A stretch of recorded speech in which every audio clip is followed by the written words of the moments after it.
詠春葉問。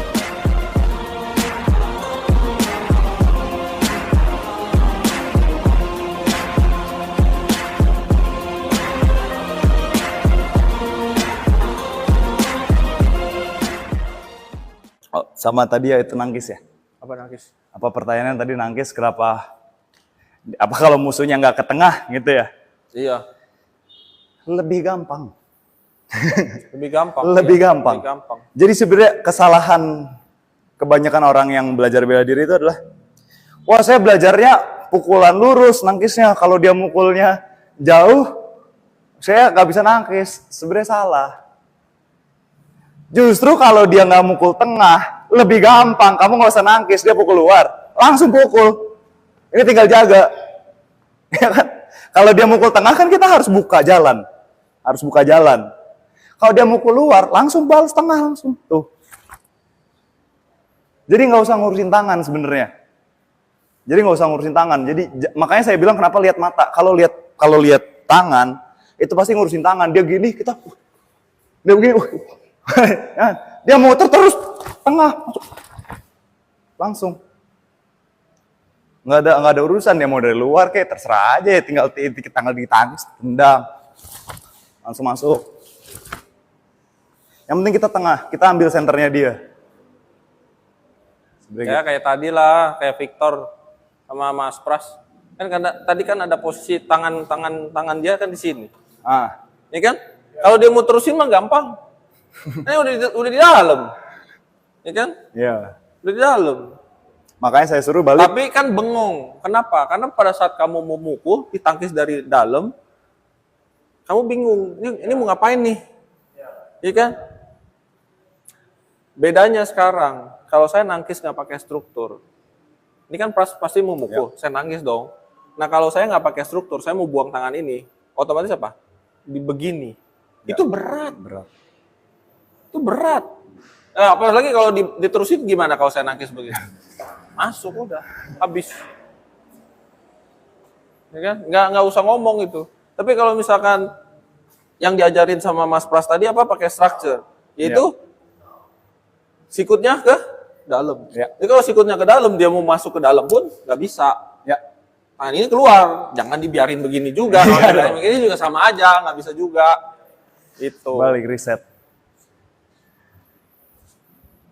Begitu. Nah itu struktur bedanya sama enggak. Oke? Mau tanya lagi nggak? Ada yang mau ditanyain? Yang penting intinya Mas Pras bilang latihan sungguh-sungguh. Latihan sungguh-sungguh ya? Iya, latihan sungguh-sungguh. Nah, latihan sungguh-sungguh itu bukan masalah seberapa banyak latihannya, tapi seberapa serius dalam tempo yang singkat. Ya kayak tadi Mas Pras bilang, kalau kamu mukulnya letoy begini mau diulang sampai 1000-an kali pun tetap hasilnya sama. Tapi kalau kamu sungguh-sungguh dalam konteks kamu serius, otomatis mukulnya sesuai dengan konsep ya mukul aja gitu. Pasti tempo sebentar pun, nggak harus sampai ribuan pun, udah ada hasilnya. Nah itu yang harus dipakai sama Sunu. Kalau mukul, keluarin, maksimalkan. Itu gunanya latihan. Kalau latihan nggak pernah dimaksimalkan, nggak ada habit. Tetap harus dimaksimalkan. Kalau capek ya capek sekaligus. Nah kita latihan cuma sehari, seminggu 2 jam. Ya udah full time itu kamu keluarin semua. Mukul, nggak usah males. Capek mas, abis di sekolahan. Nggak apa-apa, itu capek di sekolahan. Yuk di sekolahan, besok bisa ketemu lagi di sekolahan. Latihan di sini, besok yuk nggak ketemu lagi Selasa depan. Jadi fullkan gitu loh maksudnya. Niatkan latihan. Itu maksud kata apa? Latihan Sungguh-sungguh. Sungguh-sungguh gitu. Itu latihan sungguh-sungguh. Terus jangan juga takut sama gue nggak bakat. Itu yang sering terngiang di kuping saya juga. Latihan Wing Chun nggak maju-maju. Ngomongnya saya tidak bakat sama Wing Chun. Siapa yang pernah nonton film pendekar pemanah burung Raja Wali. Wah, kelihatan tuh umurnya. Itu banyak filosofi yang bisa kita pakai. Salah satunya, kebodohan seorang Kueceng dalam mempelajari 18 pukulan taklukan naga. Kebodohan Kueceng dalam mempelajari ilmu gurunya. Gurunya ada 7 manusia aneh. Walaupun nanti tersisa tinggal 1. Yang lainnya mati. Dibunuh sama si siapa? Si siluman cakar tulang putih. Namanya siluman cakar tulang putih. Lu nonton nggak, Pras? Nggak nonton ya? Wah. Kalau Mas Wali nonton kayaknya. Nggak tahu juga. Waduh. Coba cari deh. Jadi Kueceng itu nama tokoh utamanya tuh Kueceng. Kueceng itu polos. Sebenarnya nggak bodoh, tapi dia polos. Orangnya tuh polos, jujur. Terlalu polos, terlalu jujur. Jadi ya pikirannya tuh lurus aja gitu. Makanya pada saat latihan bela diri diajarin sama 7 gurunya yang awal ini, itu mau sampai puluhan tahun, kagak bisa-bisa. Kagak bisa-bisa. Karena pola latihannya kurang tepat. Tapi orangnya sungguh-sungguh. Sama seperti dia waktu diajarin sama ketua partai pengemis waktu itu. Kalau nggak salah namanya Ang Jit Kong. Ya, Ang Jit Kong. Itu legendaris, itu cerita legendaris daratan Cina itu. Diajarin 18 pukulan taklukan naga. Jurus pertama itu dia butuh 7 hari buat latihan. Kenapa? Setiap hari diulang. Karena memang dia polos, dia lurus aja. Ya, ketekunannya itu yang membuahkan hasil, bukan bakatnya loh. Dia tidak berbakat belajar kungfu, tapi ketekunannya itu yang membuahkan hasil. Nah, itu bedanya yang dijelaskan sama Mas Pras. Kita memang nggak bakat, memang agak lama. Tapi selama kita tekun, walaupun tidak bakat, pasti bisa. Yang penting ikuti polanya, ikuti alurnya. Jangan acak-acakan. Jadi misalkan, Sunu, aduh pukulan gua jelek, latihan. Diulang di rumah. Aduh, gua nggak bisa grounding, latihan, grounding. Nah, Ryu tadi hampir jatuh, keselempet kaki sendiri. Kenapa? Ya, you harus mempelajari kenapa kakiku bisa ngait satu sama lain. Harusnya tidak boleh. Mungkin kamu larinya ngilang begini. Ya pasti keselingkat sendiri. Gitu. Harusnya berangkatnya kaki kiri dulu. Jangan kaki kanan dulu ke sana. Itu sama aja kamu... siapa yang pernah turun dari bis kota? Zaman sekarang nggak ada bis kota. Pernah turun dari bis kota? Kalau nggak nyobain deh. Naik busway. Bang, Pak Supir, jalan aja ya, nanti gue mau turun. Nah, kamu turun, itu pasti kaki kiri dulu.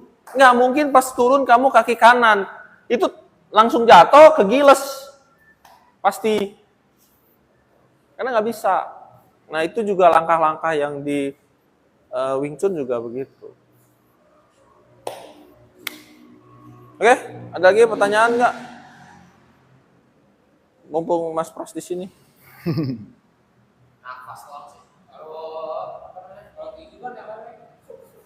Ya, betul.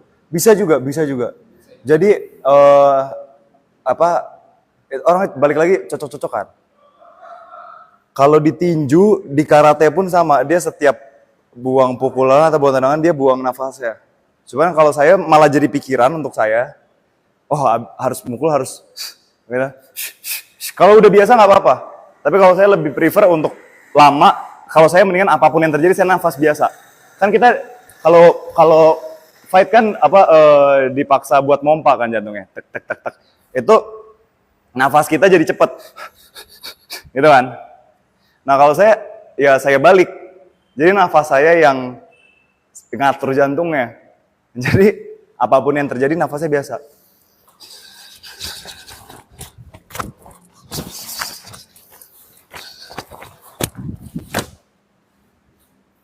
Itu kalau saya.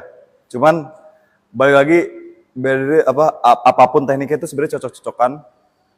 Kalau lebih cocok waktu waktu mukul buang nafas nggak apa-apa juga. Nanti dicari aja. Cuman kalau dari saya Cara saya panjang nafasnya kayak gitu tadi.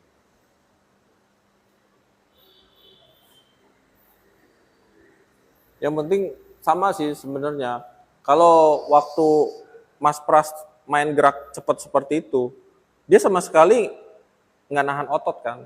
Iya. Nggak nahan otot. Nggak bisa, dia nahan otot nggak bisa cepat kayak begitu gerakannya. Nggak bisa cepat. Ya. Pasti pelan. Mau dipaksain cepat, napas dia habis pasti. Iya. Karena ini sinkron antara kita bisa rileks, kita bisa cepat. Karena nafas kita diatur. Saat kita mau ngotot gitu, napasnya pasti berhenti. Itu udah natural gitu, udah natural. Makanya kadang kan kalau tadi pas mau mukul-mukul kan ditahan napasnya, dikencengin tangannya, ya udah berhenti napasnya. Tapi kalau saat kita ngobrol, kayak saya ngobrol, saya gerak, Mas Pras ngobrol, terus dia gerak, itu nggak ada waktu buat nahan otot, nggak ada. Tahan otot kita nggak bisa ngomong. Iya betul. Napas pun begitu. Ya. Karena hal yang sama seperti saya join ke Wing Chun Harmony dulu, karena saya pukulan beruntun itu dikerasin. Jadi saya mukul beruntun itu dikerasin. Nggak bisa, nggak dapet. Bentar aja udah capek napasnya. Semua kebas tangan tuh, pegel. Tapi pada saat sudah latihan, napasnya diatur, dikasih tahu arahannya, ya udah kita pukul aja. Change punch-nya. Kan kita melontar. Bukan neken loh. Melontar. Nah itu pola napas juga. Makanya latihan Silim To ada napas juga. Nah itu juga kalau bisa sambil jalan dilatih juga. Gitu Mas Wali. Saya sih nggak pernah khususin, ya napasnya diatur. Ya. Saya dari awal cuma ngingetin napasnya tolong jangan ditahan. Ya. Dan itu semua sampai ke latihan apapun ya begitu. Ya. Betul.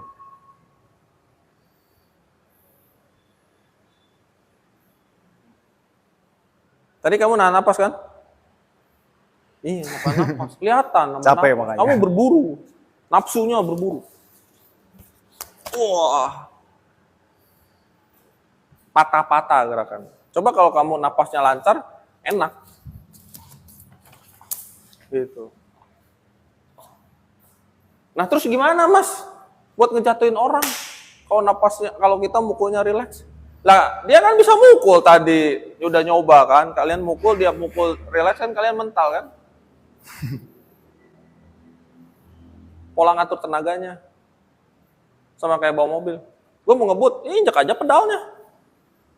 Macet, pedalnya dilepas rem. Begitu. Saya mukul, panjang. Ya kan? Nggak masuk nih.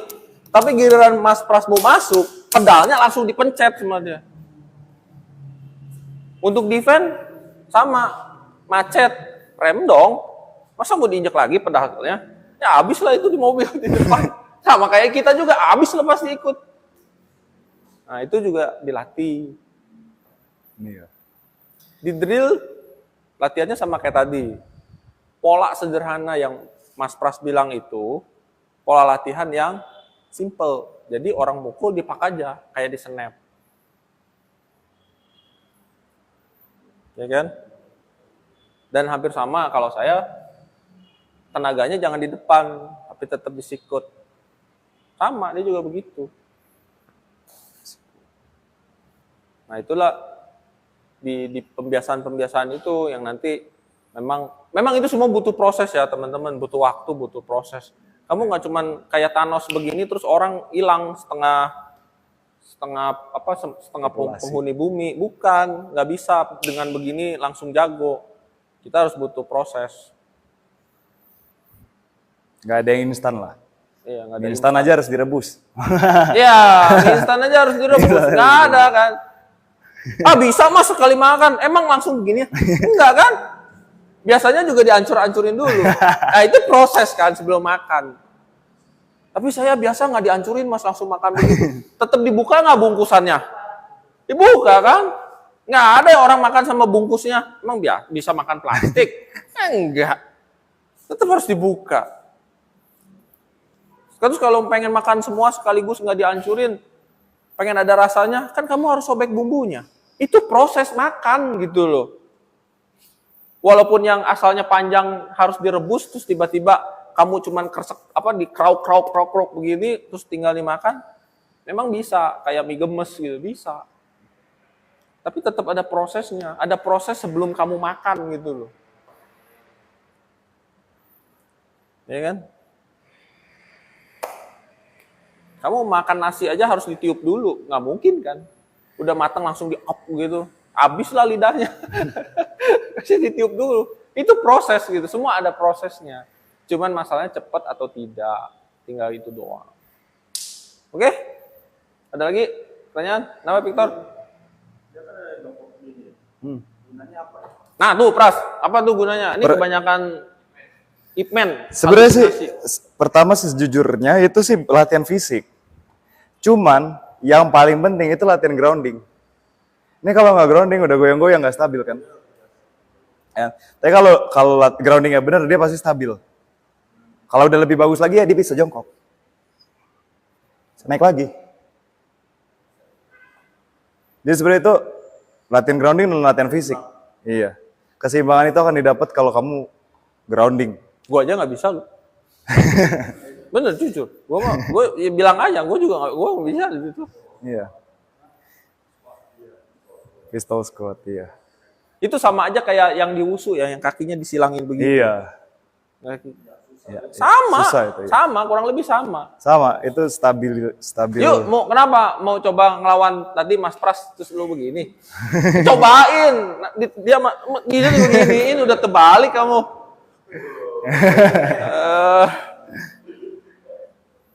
Ya sebenarnya ya soalnya. Tapi itu kekuatan kaki sih, kalau kaki kamu nggak kuat nggak bisa naik. Turun bisa, naik susah. Karena kamu harus bawa badan kamu buat naik ya. Iya. Dulu saya kalau sama Sifu, coba. Nih. Nggak usah jongkok. Kamu grounding aja yang bener. Kalau groundingnya bener, itu harusnya nggak jatuh. Jadi kalau kamu nggak bener, tendang saya kayak tadi. Nih. Ya kan? Ya kalau kamu groundingnya bener, apapun yang terjadi sebenarnya harusnya tetap.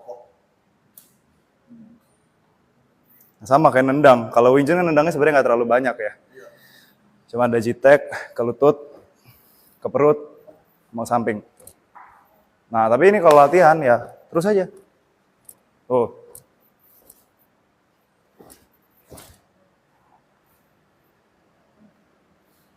Nah, tapi imbangnya dari mana ya? Dari grounding.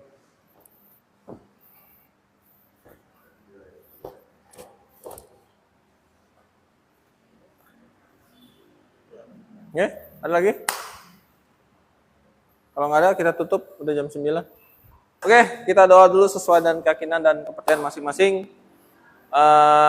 Sebelum doa, saya ngucapin terima kasih Pras sudah sharing ilmu sama teman-teman di sini. Dan sudah saya kerjain juga. Kita doa, mudah-mudahan kapan-kapan yuk kalau mau main lagi. Ya. Kalau pas kebenaran lagi di Rawamangun. Ya. Oke, kita tutup dengan doa sesuai dengan keyakinan dan kepercayaan masing-masing. Berdoa mulai.